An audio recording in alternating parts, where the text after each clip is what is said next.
এবং সে যদি এই সময় এসে জন্ম নিয়ে ওই সময় রাজাকারদেরকে অনুসরণ করে তাহলে এই সময়ের জন্ম নেওয়া একজন রাজাকার। আবার রাজাকার ছিল সেই ব্যক্তি ভুল বুঝে ওই রাজনৈতিক প্রক্রিয়া ওই মত আর সমর্থন না করে তাহলে সে একটা লিবারেল মানুষের রূপান্তরিত হতে পারে। কিন্তু এই সময়ে জন্ম নিয়ে লিবারেল একজনও যদি রাজাকারকে সমর্থন করে ওই প্রক্রিয়াকে সমর্থন করে তাহলে সে এই সময়ে জন্ম নিয়েও রাজাকারের অনুসারী। আল বদর, রাজাকার, আল শামস বা ওই সময়ে ছাত্র সংঘ তারা রাজনৈতিকভাবে ভুল সিদ্ধান্ত নিয়েছিল, পাকিস্তানের পক্ষ নিয়েছিল, করতেই পারে। এবং এই ভুল বোঝার পরে তারা যদি কখনো ভুল বোঝে এবং সেই পক্ষ ত্যাগ করে তখন তাকে তার দায়টা কমে যায়। কিন্তু কেউ যদি ওই লোকদেরকে আবার অনুসরণ করে যে তাদের ওই রাজনৈতিক লিগাসিকেই সে সমর্থন করে, বুঝছে?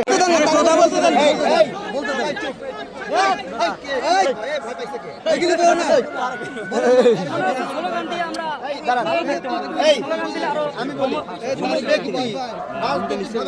সময় ভুল সিদ্ধান্ত নিতে পারে, যেমন যারা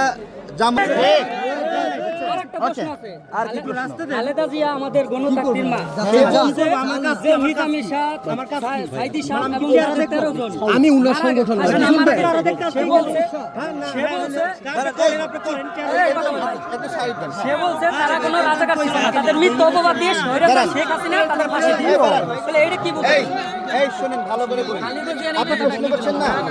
এই আমাদের যখন এই যে রাজাকারদেরকে বিচার চলছিল এই বিচার প্রক্রিয়া নিয়ে প্রশ্ন ছিল কিনা? ছিল। এই প্রশ্নটা আজকে যত জোরে গলায় বলতেছেন আপনি তত জোরে গলায় বলেননি, এটা আমরা বলছি, বলেননি। এত সোজা না, এটা আমরা বলছি, এত সোজা না। উনি গড়তেন না, উনি সাহসী পুরুষ, সমস্যা নাই। আচ্ছা ঠিক এই দাঁড়ান, উনি সাহসী পুরুষ, উনি সমস্যা আওয়ামী লীগ থাকতে কথা বলছে সব সময়, উনি অন্যায় বিরুদ্ধে কইলা গেছে। দাঁড়ান, উনি সাহসী মানুষ, উনি আগে বলছে। দেখেন এই ন্যায়ের পক্ষে থাকছে, সত্যের এই পক্ষে শুনেন, এখনো আছে। দেখেন যখন এই যুদ্ধাপরাধীদের না উনি এখনো আছে, উনি জনপ্রিয়তা এখনো কম ভাই আচ্ছা কথা বলবেন, তাহলে আপনি প্রশ্নটা চলে যাচ্ছে, বলবেন আমি আপনাকে আমাকে বলতে দেবেন। উনি সাংবাদিক, উনি একজন সাংবাদিক। দাঁড়ান, আমি বলছি যুদ্ধ অপরাধের যে বিচার, সেই বিচার প্রক্রিয়া নিয়ে ত্রুটি ছিল, সঠিকভাবে ডিবেট করতে দেওয়া হয়নি। বিচার প্রক্রিয়ায় ত্রুটি ছিল মানে ওই লোকগুলো রাজাকার ছিল না এরকম কি বলা যাবে?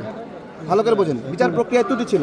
ঠিক একইভাবে এইবারে যে এই যে 24-এর গণ অভ্যুত্থানে যে বিচার হচ্ছে এই বিচার প্রক্রিয়াতেও ত্রুটি আছে। ঠিক আছে, একই ওইখানে ওই সময় যেই স্টাইলে বিচার হচ্ছে এখনো সেই স্টাইলে বিচার হচ্ছে। তার মানে কি আওয়ামী লীগ নিরপরাধ? বিচার প্রক্রিয়া ত্রুটি থাকলে কি আওয়ামী লীগ নিরপরাধ? না। আমার কথা বুঝেন কিন্তু। না, কথা ঠিক আছে। সুতরাং শোনেন, সুতরাং রাজনৈতিকভাবে বিভিন্ন সময় রাজনৈতিক পক্ষ বিভিন্ন রকম থাকতে পারে। যেই আওয়ামী লীগকে আপনারা এখন অপছন্দ করছেন না সেই আওয়ামী লীগের সাথে আপনারা জোটবদ্ধ হয়েছিলেন, আবার সামনে আওয়ামী লীগের সাথে জোটবদ্ধ হবেন তারেক রহমানকে ফালাই দিতে। এক্স্যাক্টলি। কিন্তু এগুলো হলো রাজনৈতিক মত পথ সিচুয়েশনাল বক্তব্য, কিন্তু রাজাকার মানে আজীবন রাজাকার।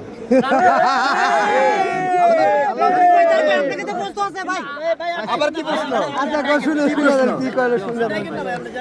কি প্রশ্ন? আচ্ছা ভাইয়া এখানে আসলে